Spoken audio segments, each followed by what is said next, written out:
بیا که ما تو با هم بخوانیم، بیا که ما تو با هم بخوانیم، گه شاد و گه پرغم بخوانیم، گه شاد و گه پرغم بخوانیم.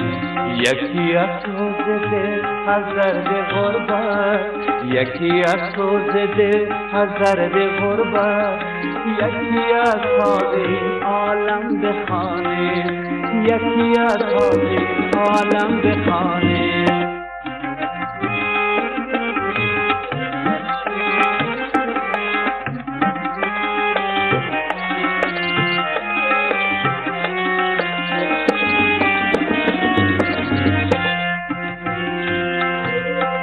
خاک غربت مرا دلگیر کرده، خاک غربت مرا دلگیر کرده، جوان بودم مرا تقصیر کرده، جوان بودم جوان تازه بودم، مرا پژمرده و تحقیر کرده، مرا پژمرده و تحقیر کرده. بیا که ما تو جوره بخوانیم، بیا که ما تو جوره بخوانیم، وسط تار و زنبوره بخوانیم، وسط تار و زنبوره بخوانیم. بیا که از دل به خانه دور، بیا که از دل به خانه دور، وطن دوره وطن دوره بخوانیم، وطن دوره وطن دوره بخوانیم.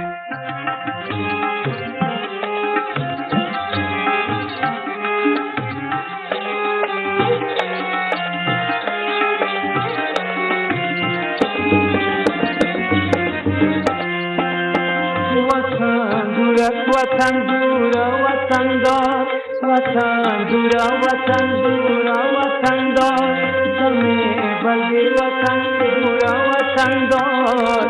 زبان مردم ملکای غربت، زبان مردم ملکای غربت، و جانم نیش زنبورا وطن دار، و جانم نیش زنبورا وطن دار.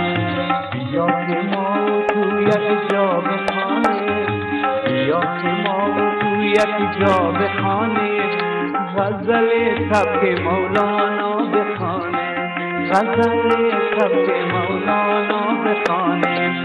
بیا که ما تو بریم با وطن، بیا که ما تو بریم با وطن، و سبک تنبور و سرنا بخوانیم، و سبک تنبور و سرنا بخوانیم. بیا که ما تو با هم بخوانیم، بیا که ما تو با هم بخوانیم، غزل سبک مولانا بخوانیم، گه شاد و گه پرغم بخوانیم، گه شاد و گه پرغم بخوانیم. تشکر. زنده باشی معصومی صاحب. لطف کردید. شعر بسیار خوب. خب درد مهاجرت، درد بی‌وطنی و درد